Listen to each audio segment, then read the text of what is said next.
Okay, I'm going on. It's about 6:54. If you come in late, be sure to see this. Good evening, Phoenicia. How you doing today?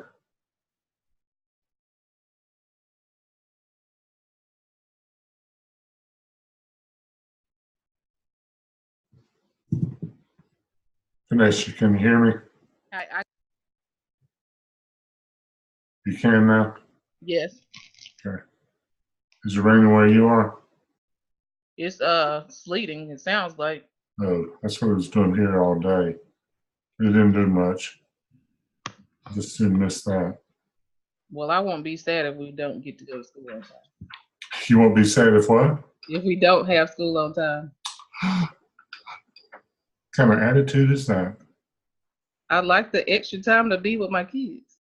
Okay, that's acceptable. But you only work 10 months out of the year, so what do you do the other two? That's what I used to Hard work. always get It's told. hard work. It's 10 months of hard work. Hey, who's gonna do the PowerPoint for you guys tonight? Me. Congratulations. I don't think anyone else is attending. I'm not sure. Yeah, I know we had several people missing tonight. So, but if you'll plan to, I'd appreciate it. Okay. And Melissa, you gonna do your groups? Sure. Okay.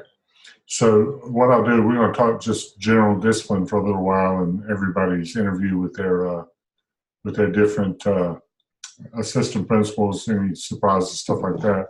But then we get to this where you're both right and you're both wrong. So because you're always both right and both wrong when it comes to student discipline. But I'm looking forward to having the discussion because you guys did end up with different ends, which is perfect. I was so appreciative. Good evening, Susan. How you doing? Susan probably has real snow. Is it snowing there? Hello? Hello. Is it snowing there in Hot Springs? No, we have a little bit of sleet. We're already on a 3-hour delay tomorrow. A little bit of sleep? You're already checking out for 3 hours? Yeah. I thought mountain people were tough. Yeah, I don't know. Not with those buses on those mountains. No. Yeah. Come on. You're not like my sister or my cousin from Rhode Island who just constantly decries how Southerners can't drive. And I always say, well, the mountain people can. I'm hoping for I'm hoping for a no school day. I have a lot of work to do. School. Terrible attitudes. Oh.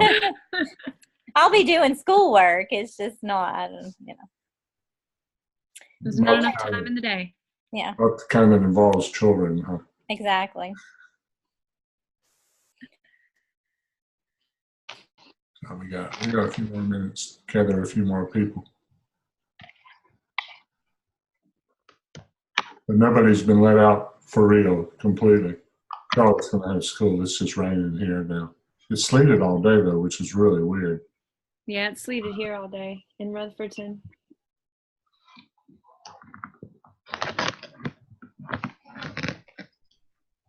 Huh? Here, go get my bag. Good evening.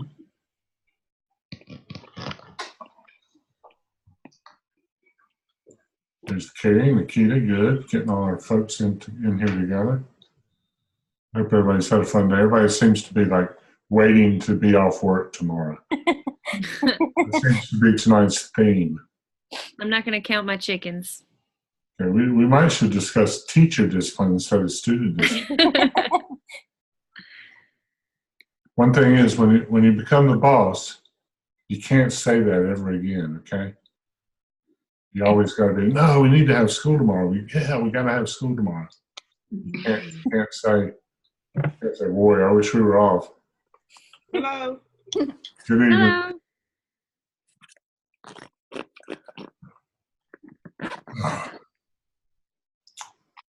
One more minute, 2 more minutes. See if we're getting any more strategies. You last guys who came in, are you out of school yet tomorrow? No, no snow here or ice or whatever. I wish. You wish it would never come, right? Because you want to be at school. Oh, good. Teaching them how to read and write and do arithmetic. Come on. Wrong answer. See, now when you join the administration, you become one of them. You realize that, right? You can no longer blame it on downtown because us is them. You're part of the evil empire. So just prepare yourself internally for that because it's true. Okay, I'm gonna give one more minute. We got a good group today. Good to see everybody tonight. Oh, well, I got you in pre-game talk. My son's getting married a week from Saturday, which means I have like all kinds of neighbors and family members, and you know, it's very complicated. So if I'm a little slow on getting back to you on things, I hope you bear with me on that. Okay. We'll be done as of the 3rd of March, so I'll be back to normal then. But we will have class next week. I've already booked that out.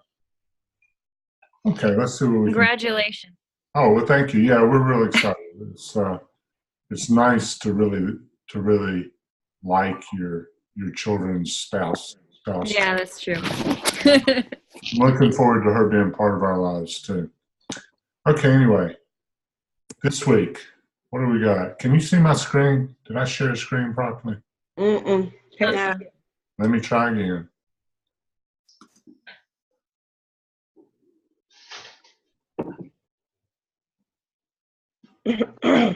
How about that?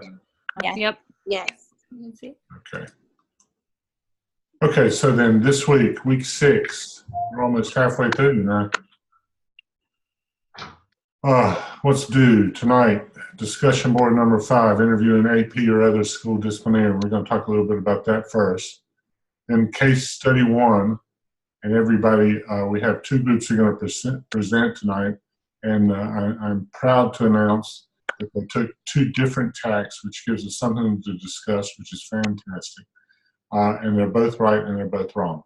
But, as I am, as you always be when it comes to discipline decisions, I'm afraid.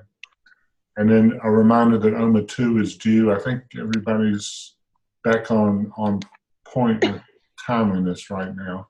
If you're not, though, it is time to get caught up. Okay? Okay. Any questions before we start? Okay, then someone tell me something really fascinating their AP told them this week when you interviewed them. Something that surprised you or made you think or made you grow.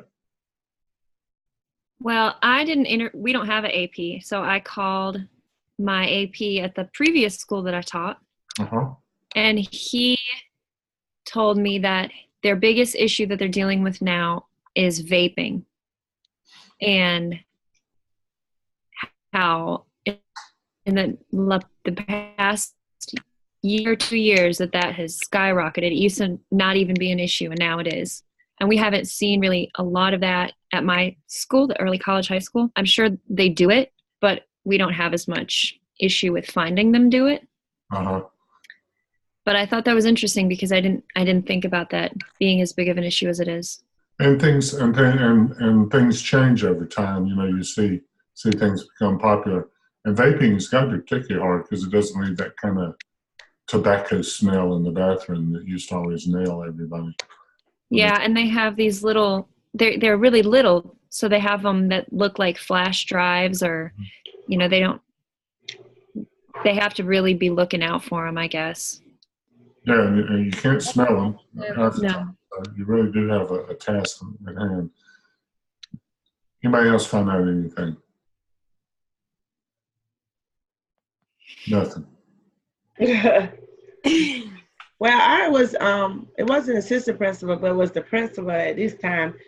He was gone. So I didn't really know about the EC process of actually suspending students. And when I was there was a parent, and she was explaining the process of an EC student getting suspended. So if they got suspended over a 10-day period, then they would have to do some more steps and look into some more things. And EC students really, they try to keep them at school, so she was trying to work out a plan with keeping him in school. So she said if he did get suspended in that over 10 days, then they would have to look at home schooling that child. It depends on how severe the things that caused him to get suspended. So I really didn't know that process. Thank you. That's a good opening. Anybody have more knowledge of the whole process? Okay, you do have a 10-day limit on suspensions, and after that, you have to determine whether or not the behavior itself is part of the disability. Right.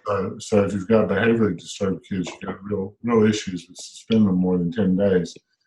Because at that point, you have to provide home remedies. In fact, you have to provide home communications the whole time any EC kids out of school. So which is hard enough on its own, and time consuming and paperwork and all that sort of stuff.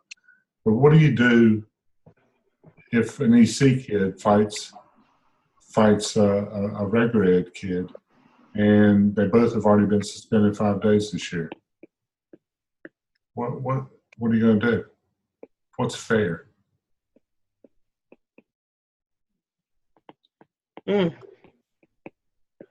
What if you have like alternative school? They would still be in school, but they would be out of the situation where they had the fight. But if he's EC though, and he still was fighting, he still got to follow the policies.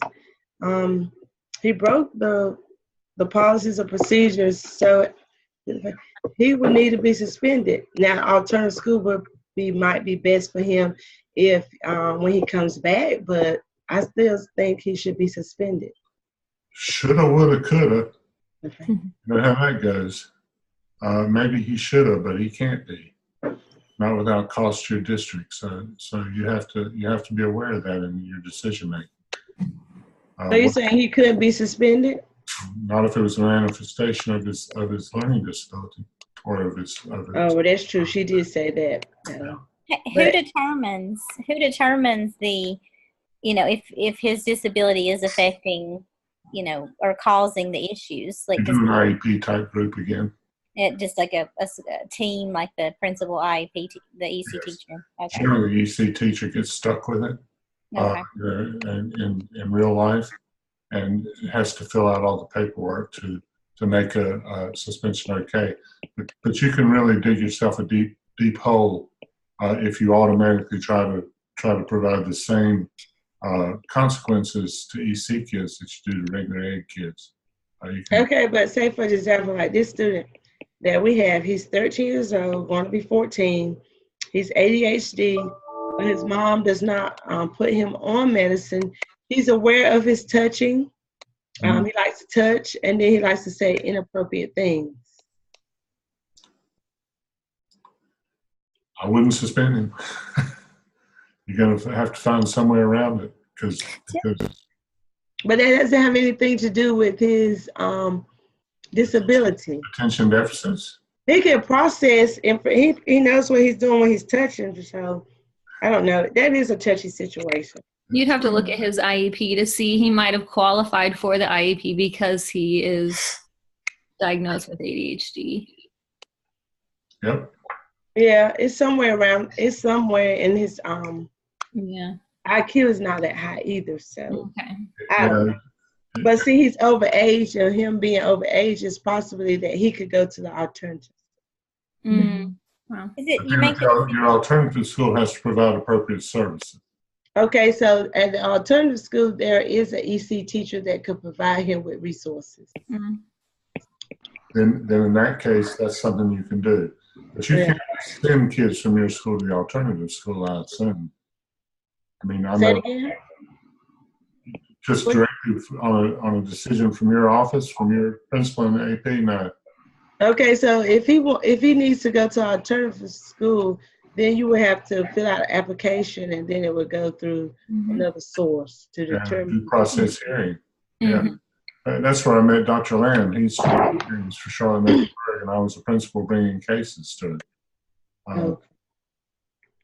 Yeah, our alternative school never has enough seats, and they put the priorities on students who are maybe fifth year high school students trying to get them a diploma.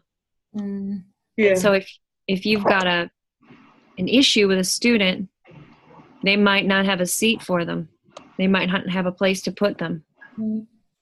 Right, and you have to have a reason, not just an issue. Right. And it can't be capricious. It can't be let me send this person but not that person for whatever reason because I don't like her or she throws me in trouble or whatever. So you have to follow all those rules and regs and get down to it. And this is honestly one of the first places you start to see that divide between being a teacher and an administrator. You're automatically saying, well, they both did the same thing, therefore they get the same punishment. There's this say you're tasked with knowing all the rules and regs and knowing what you can and can't do legally as well as ethically in the job. And those things frequently don't translate real well. I've heard so many teachers at the previous school that I worked who would be like, well, this kid just got in trouble and they've been in trouble a million times and they're back in my classroom again today. And they just, as a teacher, I didn't know what was going on and they didn't know what was going on, but come to find out a lot of the times you can't suspend anymore. Someone's got a waterfall going on somewhere. Yeah, and you're right, you don't know. And as your principal, I can't stand up in front of you and say, well, Nikita did this, this, and this, and she received these discipline. Mm-hmm. That's a private communication between me and Nikita. I can't just tell you her business if you have no reason to know, which the concept I need to know because I work here, not really. She talks too much, but that's not really your business. That's my business. Administrator. Okay? So this is where you start taking on those big ones, big decisions that seem simple from the classroom. I did my dissertation was on what's the difference of understanding of the world between you teachers and administrators. What does administrative support mean to new teachers? Why do new teachers, almost 50% of them quit by the time they hit 5 years? What's the difference? And one of the things that I found, I think, pretty clearly is that most teachers were good at school. Maybe not the best in their class, but they were good, and they liked it, and they behaved well, and they were afraid of their principal, and they respected their teacher, and they always did the right thing. And so they don't understand that doesn't apply to everyone in the world, and whoever this guy is going into this class and it's been referred a million times, well, you're not going to find a punishment that punishes him. The definition of punishment being a noxious action that stops behavior. Mm-hmm. You're not going to find it, so you might as well give it up and find other ways of dealing with the situation and teaching kids the right way to do things rather than punish them for the wrong things to do. And I'll get off my soapbox now. I just realized I was rolling there for a minute. Kind of dangerous. Anyway, so discipline is fragile. People want to tell you it's easy, want to tell you it's straightforward. And if there's anything I can tell you before I leave you for the semester, is that it's not. It's not easy. It's not straightforward. And it's not equal opportunity under the law.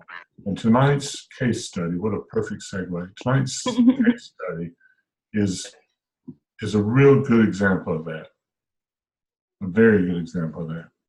We have 2 different presentations tonight. We only need one person from each group to do it. I'd like someone from Rebecca, Phoenicia, and Jay's group to present theirs. And then someone from Carrie, Melissa, and Lynette's group to present theirs. And they're pretty different. And let's look at the differences and see if we can learn something from them. Okay? So if I can ask Rebecca, Phoenicia, and Jay's group to go first, who's going to do it for us?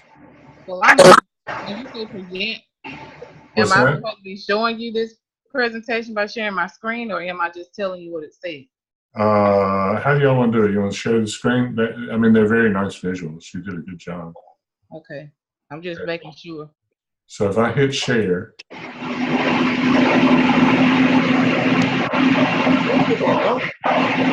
stop share. It's me. I'll get it. Sorry. Okay, so y'all can tell me now. What do I have to do?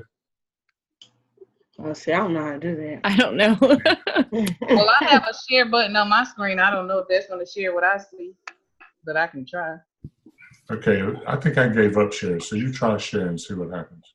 Okay, I hit the share button. Okay. See anything good? Can you see it? No. Oh, There it is. Oh, there we go. Oh, how did you do that? That's neat. Awesome. so you started. Okay, there There it it is. is. You're technology savvy. I gotta go You back. could I be an messed instructional up. technology teacher in my school, I promise. Okay, tell us about it. Okay, I accidentally added one. So we were talking about Bobby in the course of action, and so we all agreed that Bobby should receive the same consequence for cheating that any other student would face according to the handbook, and Bobby's uncle's position and monetary donation should not garner Bobby preferential treatment. And then we talked about the issues of due process. The substantive requires rules or policies to be fair in and of themselves, and the procedural requires that the policies and rules and regulations be carried out in a fair manner. So we were saying that it wouldn't be fair if Bobby didn't have the same consequences as everyone else. Correct. And then we went into the 4 paradigms of ethics, and we talked about justice, which would entail the fairness, equity, and everything that you all can see on the slide. And then I just talked about the care part, and then we had discussed in our group about the nurtured and encouragement versus achievement, about the teacher was trying to do that by bringing up the issue of him cheating. And I'm sorry, can you hear me? Say that again. No. We talked about nurtured and encouraged versus achievement. So the teacher kind of was aiming for that when she brought up the issue of Bobby cheating, because he was cheating because he didn't have enough time, and she's trying to make him realize that he shouldn't have cheated, even though he didn't have time and using his brother's work. Okay. So, is that it? Nope, I got a few more slides.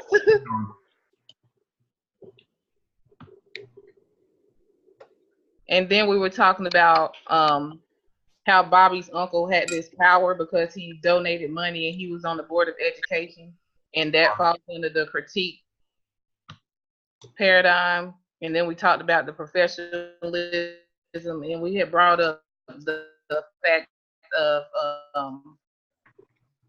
if the principal had not suspended this child or given them the failing grade or whatever the issue was at hand, then it wouldn't have been fair for everyone else. So it wouldn't have been moral, and then it could have been other legal consequences in the decision making because of that if somebody else had found out. Correct. Okay. Any more? And that's pretty much it. Okay.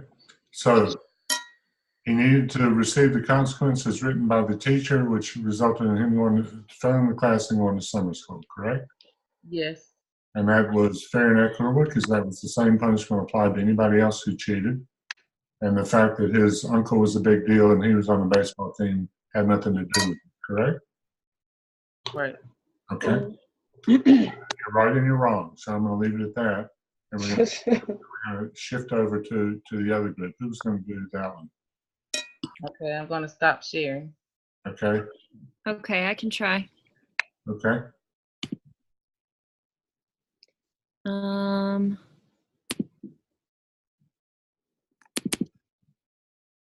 you see it? Yes. Yeah. Ooh. If it actually comes back to me, it's going to be really impressive. Can everybody see it? Yes. Yep. All right. So we had a little bit of a different approach.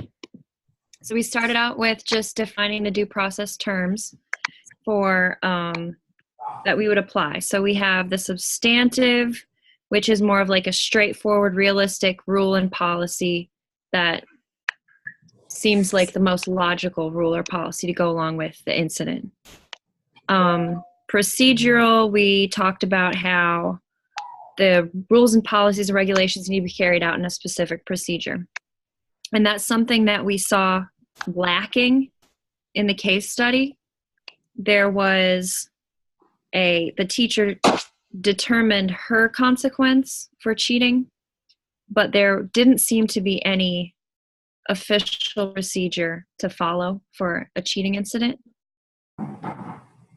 As far as substantive, the rule against cheating seemed to be fair in and of itself, but the consequence wasn't explicitly stated. So there seemed to be a gap between the rule versus the consequence. It was up to interpretation, I guess. And so we talked about how arbitrary would be that no student, regardless of social position, is treated differently than any other. But in this case, the question, I had more of a question. The student admitted guilt to the teacher. Is this student being treated differently due to his father's association with the school board, by the teacher, or by the administrator?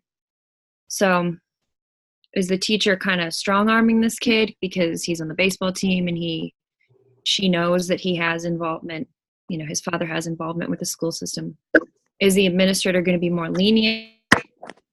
So this is more of a question that would need to be addressed. And then capricious, the punishment shouldn't be excessive. It should kind of fit the crime. And we talked about how the punishment seems to be excessive because this is affecting the student's entire grade. If the student were in another class with another teacher, would the punishment be the same? It might be the same in as far as the kid gets a 0, but is that 0 gonna kill their grade like this 0 is? So for the course of action, we determined that step 1 be a meeting between the principal and the teacher. And then I put invite the dean of students and maybe the union representative to have more people in the room to have more of a conversation, a collaborative discussion. Since this seems to be such a big issue because of the father's involvement, and then ask the teacher questions about the student's performance in general, and if the student understands the subject matter. Because if you're giving a kid a grade that's going to punish them, their grades should reflect how much of the content knowledge they understand. And then explain that after this incident, there needs to be some type of follow-up to develop more specific procedures for a cheating incident. And invite this teacher to be involved in the creation of policy. So it's not something that's done to them. It's something that they can participate in. And then step 2 would to be meet with the student and the parent, explain the evidence in the teacher side of the story, ask for the student side, make sure all parties are informed. Transparency is key there. And then step 3 is to meet again with the teacher, the dean of students, explain the course of action, draw a conclusion, determine if the 0 is the best course of action, and if not, come up with a better one with that group. Call the parent of the student, send a letter to them to establish that clear communication, and then schedule that meeting to follow up and develop more clear procedures to follow in the future.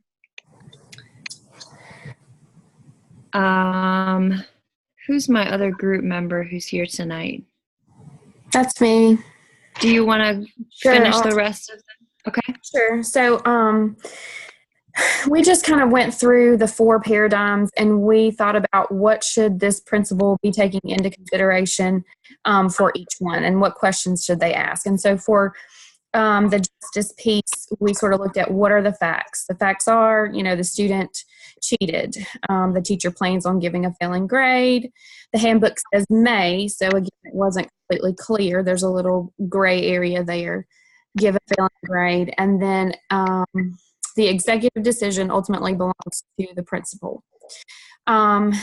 We talked about, or we asked the question, have all the stakeholders and parties been informed? So teacher, parent, student, superintendent, and then is the consequence fair and equitable? Does it align with the policies adopted by the local Board of Education? Again, like she mentioned earlier, is the consequence fitting the crime? Would the consequence that the principal is giving be the same to other students and other classes? And then how does the consequence benefit the learning of the student, which is our main goal as administrators, is to make sure that our students are learning. And then how have other cases, if there have been other cases like this in the past, we need to find out how those have been handled. As far as care, we thought the principal should think about how the decision supports, how does it show support to the teachers, the students, and the community. So consider the opinions of the teacher when making the decision, put the student's best interest in mind, because you have to step back and remember that as an administrator, your students are your main responsibility. Learning is your main responsibility. And how will other ball players be affected? Because it did say that this would affect other students in the community. Does my decision encourage student success? Again, with the student learning, and we want the students to succeed. What goal are we trying to accomplish when we're considering a consequence? What relationships will be affected? And then am I including others in my decision-making process? I can do my part. Okay. So in terms of critique, we asked a few questions as well. So like, who created the policy on cheating? As far as we could tell from the case study, it looked like it was just a school-based policy. And since it did have the word may, it seemed like it was a little bit alterable and could be interpreted by the principal. Who does the policy benefit? I mean, really the policy is in place just to prevent students from cheating. So I mean, I guess benefits everyone really, but it's just a preventative measure. Is the policy and consequence appropriate for the situation? Kind of as discussed earlier, it is the student's first infraction. It does use the word may, so there's flexibility. And like Melissa said earlier, it seems a little bit like an unreasonable class assignment, that it's like that assignment counts for half of your grade, and that maybe an alternative consequence could be created with the teacher. And then in terms of professional paradigms, we said what is in the best interest of the student, and this is one of the primary things to consider, is like really thinking about what's best for this particular child. And we did agree that Bobby needs to learn a severity that plagiarizing and cheating is okay, but he also should be able to pass the class and play baseball. What's in the best interest of all the staff? The teacher still needs to be able to still kind of be an authority and have her students know that there's consequences. And then what's in the best interest of the local community? So that was where it got a little bit tricky in this case study. Since the uncle is an influential member of the community and supports the schools, that is kind of important, and Bobby is an important part of the baseball team. I think that was all we had. Okay. Right. Let's just work the screen now. Okay. Group 1, pronounced him guilty, followed through on the rule as it had been written, and he suffered the consequence, correct? Who's Group 1 going to have to, whichever one of them's principal, is going to have to pay the consequence with beyond this? What did you say? Say that again. Who is the principal in Group 1? Who is he or she going to have to own up to after this all goes together? Superintendent. Superintendent. Yeah. And the community members. The superintendent of the community. Group 2, on the other hand, let him off, or at least amended his consequence. Who are they going to have? Who is the principal in that case going to have to answer? Teacher. Teacher. You see why I say there's no right and there's no wrong on this one? Yeah. Because you're going to pay one end or the other. Right. Who do you have to focus on then? The student. Absolutely. What's right for him in this case? We paid a lot of attention to his uncle and his baseball prowess. What if Bobby had lived in a car with his mother? Mm-hmm. Would we have been as intense about establishing that punishment with each because he didn't have time or a place to work Right. in the evening? So I think Probably not. Yeah. I mean, like, so you're talking about how the end result, the consequence might be the same, but the process leading up to the consequence is what may differ. So are you gonna? everybody considered the same evidence, and you went in different directions with it, which is understandable because it's not easy. And like I said, there is no right answer. Yeah. But I do think it all goes back to trying to figure out what's the best thing for the student and his fellow students. Right. Because if it's just reported that, well, Bobby got off, then everybody's assumption is it's because Bobby's a big baseball player and his uncle's on the school board. Right. Influence in the community. Whether or not that was true. Right. Our team talked about, it would be good to look at what has happened to other students in the past when cheating has occurred and what happened to other students and, what we should, take from that. Because if it's been a zero to, you cheat, you fail automatic. And then we let, Bobby, because he's awesome baseball player and we're going to have so much flack if we let him, you're going to have to answer to all those people. Sure. And then if we put a policy in place from here on out, then we're going to have to do that for everybody, not just for this specific kid. So that's something we noticed when we were planning. And just because sorry, I didn't mean to interrupt you. Saying that you're not going to fail him doesn't mean that you're in and out.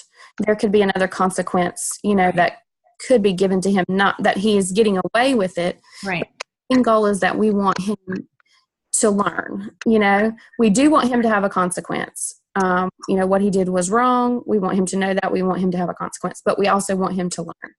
And that would be with, any student. If there is a student living in his car and we have those situations in real life, we do, we don't want that child to fail that class because of that. We ultimately want to meet them where they are and help them figure out a way to, make a consequence for not doing my work or breaking a rule, but we want you to learn and we want you to get the course content because we want them to be successful in the real world. Yeah, I completely agree. I mean, there should be a consequence, but your grade in a content class should reflect your understanding or proficiency in that content. And if your grade is a F because of a mistake that you made and it's not reflecting your understanding of the content, I just don't see justification in using the kid's grade against them. Yeah. Okay. Frequently are though. Right. So you think it's okay? I think I'm correct in remembering this from this scenario. You think it's okay to have two instances where you show what you know and that's it for a course? No. No. No, definitely not. Because wasn't this half of his grade? That's why he couldn't possibly come back from it. Yeah. Right. That's really what kept hanging me up. I kept thinking, yeah, sure, give him the 0. But then I thought, but what if you give him the 0 and they fail? That doesn't balance for me. I think there's a deeper issue with the grades in that situation. Yeah. So we fired the teacher, huh? No. Or just work with the teacher on her grading policies. We empower the teacher to come up with a new grading policy.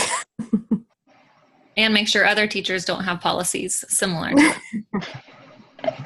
I guess the part that it struck me was, I guess, the teacher being so adamant that the kid gets a consequence, and bringing the union rep and thing like that to the meeting. It's just like she was adamant that the kid's going to get in trouble, for the action. That's completely normal. Yeah. Someone was saying earlier about all the talk. Well, I've been traded 10,000 times, and he just comes back from the office. That story goes through a staff. That story is almost always part of the staff, because when you're a teacher, you're on the other side of the desk, and you don't know all the ramifications of a decision.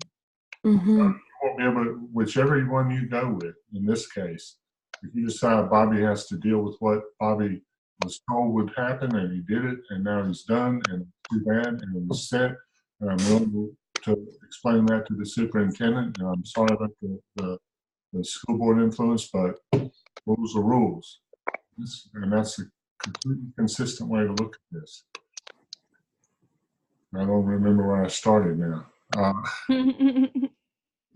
Anyway, if you go that direction, you just have to pay for it. But still the teachers across the school are going to wonder.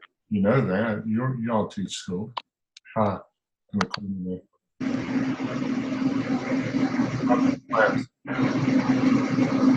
So, what have we learned? Someone summarize for me. Discipline's hard. What's that? I said disciplining is hard. I mean, making those decisions, it's tough.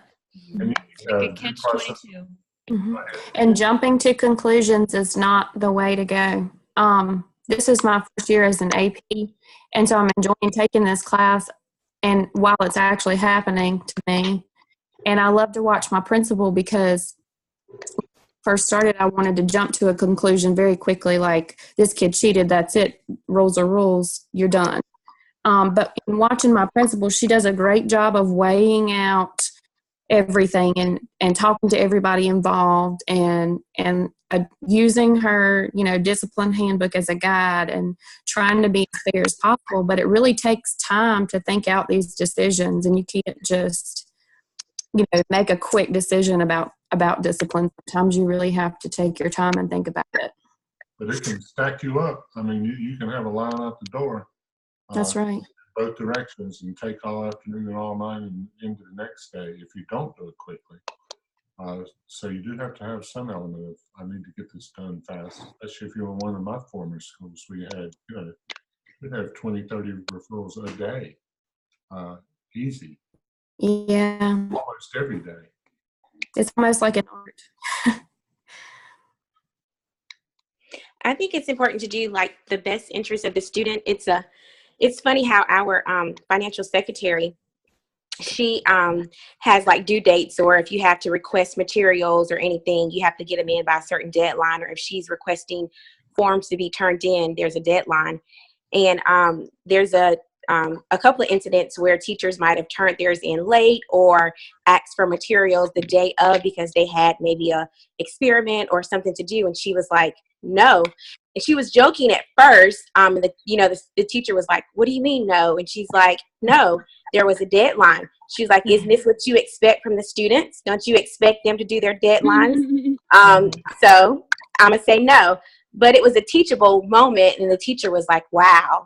You have to sometimes think about, that we are human. We make mistakes. We're not perfect. Yeah, I had something happen at my last school. There was a teacher, an English teacher on my hall, who was so strict. And we had an English department meeting with the principal, and she was talking about how she's, zero tolerance policy when it comes to students turning their work in on time. And then my principal asked her, do I not let you send me your your PEP late? You know, do I not give you flexibility when it comes to that? And she was like, yeah. I mean, you give us flexibility. You're easy to work with. And he said, well, maybe you should consider that when thinking about some of these students sometimes. Yeah. Yeah, teacher. No offense, ladies, but teachers are terrible for that. Terrible. Anybody want to add anything?